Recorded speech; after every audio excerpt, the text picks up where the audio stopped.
Now we have a presentation on Viksit Bharat 2047, role of NHEV in the National Master Plan.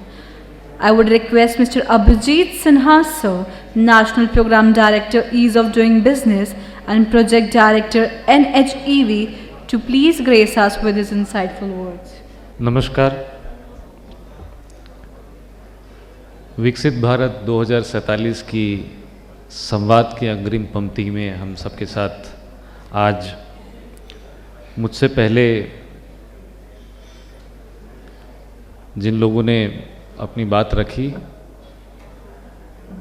Rajiv Kumar Jain ji, former director general PIB ministry of housing affairs,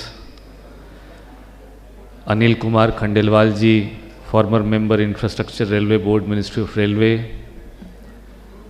Rajesh Agarwal ji, former member railway board, Ajay Kumar Lal ji, principal financial adviser ministry of railway, mister I Jaya Kumar IRTS member secretary special officer, और हम सबके बीच आज उपस्थित professor Manoj Chaudhary ji, vice chancellor Gati Shakti विश्वविद्यालय ministry of railway.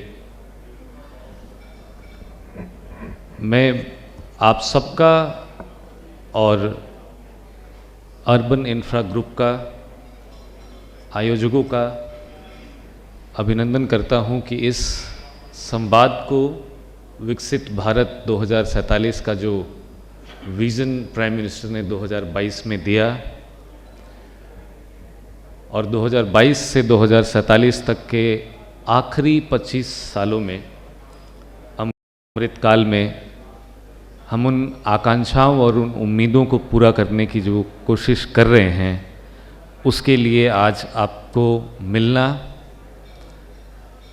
PM गति शक्ति के 3 साल पूरे होने पर आपको इसकी बधाई देना और रिफॉर्म, परफॉर्म, ट्रांसफॉर्म का क्या विज़न है, उसकी क्या अहमियत है इस पूरे विकसित भारत 2047 कार्यक्रम में, उस पर 2-3 बातें आपको कहना, ये आज का मेरा मकसद है।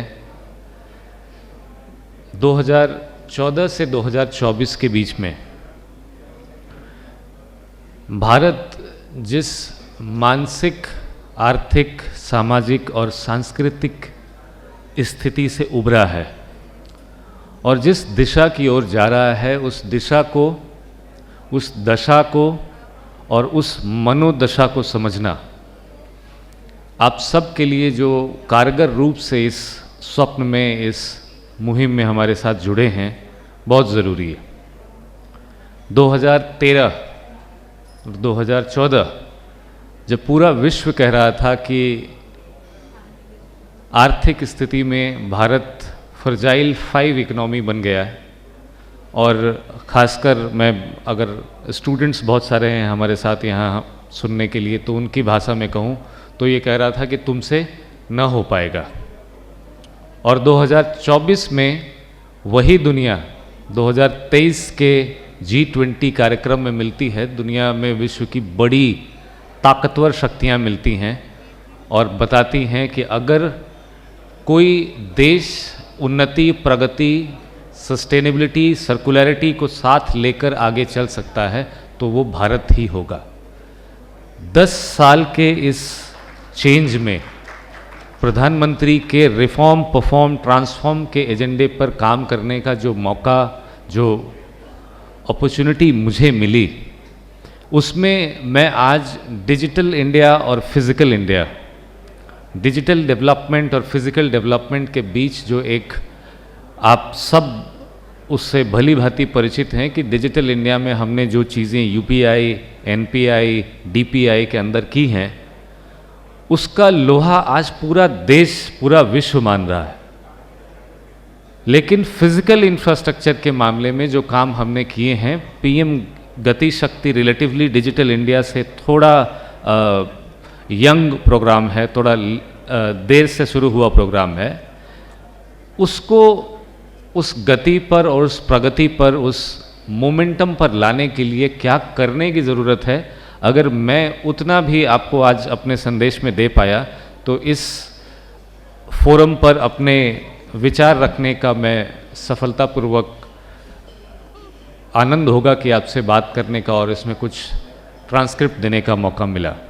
2015 में डिजिटल इंडिया में शुरुआत होती है और मैं ये कॉन्टेक्स्ट आपके कंपैरिजन के लिए रख रहा हूँ कि 2015 में जब प्रधानमंत्री डिजिटल इंडिया की शुरुआत करते हैं तो इंडिया का कंजप्शन डेटा का 122 रैंकिंग पे था ग्लोबली। 148 देशों में डेटा का जो कंजम्पशन है उसमें हम 122 की स्थिति पे थे और अगले 100 महीनों में 8 साल के करीब करीब में आप सोच सकते हैं कि इंडिया का डेटा कंजप्शन 122 के रैंक से नंबर 1 हो गया।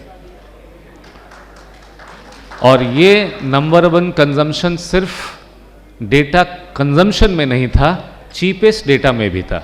अगर मैं आपको कंपैरिजन के लिए बता दूं तो France $0.23, Bangladesh 0.32, Pakistan 0.36, Turkey 3.9, China 0.49, Denmark 0.43, Israel 0.04 and India 0.017। ये पर गीगाबाइट पर जीबी डेटा का कॉस्ट है। हम सिर्फ लार्जेस्ट कंज्यूमर नहीं बने, हम चीपेस्ट डेटा प्रोवाइडर भी बने। इसी कॉन्टेक्स्ट को अगर आप लॉजिस्टिक में देखें, इसी कॉन्टेक्स्ट को अगर आप लगाते हैं उस तरफ, तो लॉजिस्टिक का कॉस्ट पर किलोमीटर, वो वाटरवेज हो, ग्रीन वेज हो, इलेक्ट्रिक हाईवे हो, डिजिटल हाईवे हो, या उनमें किसी भी ऐसे इकोनॉमिक्स का जिस पे आपका लॉजिस्टिक जीडीपी अभी हम स्पेंड करते हैं करीब 14%, और नेशनल एम्बिशन है कि इस जीडीपी को हम 1 डिजिट में 9% से 7% के बीच में लेके आए। और मल्टी मॉडल लॉजिस्टिक, पीएम गति शक्ति, ई हाईवे, स्टेट हाईवे पहले हुआ करते थे, अब नेशनल हाईवे हो गए, अभी नेशनल एक्सप्रेसवे बने हैं, आगे इलेक्ट्रिक हाईवे बनेंगे। इन सभी मोड्स को प्राप्त करने का और इन सभी मोड्स के ऊपर टाइम, एनर्जी, रिसोर्स लगाने का सिर्फ एक विज़न है। जो छलांग हमने इलेक्ट्रिक और जो छलांग हमने डिजिटल इंफ्रास्ट्रक्चर बनाने में लगाई है, वो हम फिजिकल में भी लगा सकते हैं। भारत पिछले 20 सालों में और खासकर पिछले 10 सालों में जो बदलाव इसमें हुए हैं, उसमें आज के समय में करीब रशिया, इटली, ब्राज़ील, फ्रांस और यूके को पीछे करके 5वीं सबसे बड़ी अर्थव्यवस्था है। और ये सिर्फ जर्मनी, जापान, चाइना और यूएस के पीछे खड़ा है। इन 5 में से सबसे इमीडिएट कंपटीटर हमारा जो है वो जर्मनी, और जर्मनी और भारत के बीच का जो रास्ता है उसका आधा हिस्सा आप ऑलरेडी तय कर चुके हैं डिजिटल एडवांसमेंट के माध्यम से। दूसरा हिस्सा जर्मनी को पीछे करने के लिए इंफ्रास्ट्रक्चर है, क्योंकि Germany as a country infrastructure में बहुत ज़्यादा स्ट्रॉन्ग है। सो अब जापान, यूएस और चाइना को पीछे करने के लिए, विश्व शक्ति बनने के लिए और विकसित भारत के उस स्वप्न को जिसको हम सब ने साथ मिलकर देखा है, प्रधानमंत्री जी ने 2022 में सिर्फ ये विज़न नहीं दिया, बल्कि 22, 23 और 24 में, पिछले 3 सालों में, 2 सालों में उन्होंने इसकी 2 सीढ़ी चढ़कर भी दिखाई है। इसको पूरा करने के लिए इंफ्रास्ट्रक्चर का जो योगदान आप सब यहाँ बैठे लोगों से आता है, उसके लिए राइट इंटेंट होना, correct technical credible data driven content होना और extent of development, collaboration and competitiveness होना बहुत ज़रूरी है। और आज मेरा मकसद आप सबसे मिलकर नेशनल हाईवे ईवी के बारे में बात करना था, but in the interest of time मैं अपने अगले सेशन में कोशिश करूंगा कि उस पर ज़्यादा चर्चा हो सके। बट आप सबको मेरी ओर से बहुत बधाई। 3 साल पीएम गति शक्ति के पूरे हुए हैं।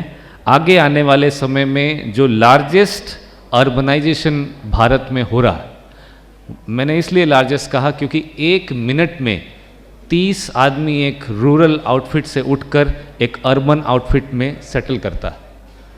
This is unprecedented in the history of human settlement. 1 minute में 30 आदमी अर्बन रूरल से अर्बन में सेटलमेंट करता है। और ये वो जनता है, ये वो लोग हैं जिनको हाईवेज चाहिए, वाटरवेज चाहिए, एयरपोर्ट्स चाहिए, रेलवेज चाहिए, मेट्रो चाहिए, लास्ट माइल कनेक्टिविटी चाहिए, मल्टी मॉडल फ्रेट लॉजिस्टिक चाहिए, और वो सब देने की जिम्मेवारी इस इकनॉमी में, इस इंफ्रास्ट्रक्चर सेक्टर को आती है। सो आप जो कंटेंट यहाँ क्रिएट कर रहे हैं, जो क्रेडिबल फ्लो क्रिएट कर रहे हैं इस डेवलपमेंट के लिए, इसके लिए आप सबको बधाई। और पीएम गति शक्ति के माध्यम से जो उनके 3 वर्ष पूरे हुए हैं, जो रिफॉर्म परफॉर्म ट्रांसफॉर्म में सेकंड स्टेप है परफॉर्म का, उसको भली भांति पीएम गति शक्ति ने निभाया है। और आगे आने वाले तीसरे टर्म में मैं उम्मीद करता हूं कि ट्रांसफॉर्मेशन में ज़्यादा कुछ देखने को मिलेगा। और जितनी खुशी से मैंने आज डिजिटल इंडिया के बारे में बताया है, आने वाले समय में फिजिकल डेवलपमेंट ऑफ इंडिया के बारे में पूरा देश, पूरी दुनिया सुन रही होगी। थैंक यू, धन्यवाद।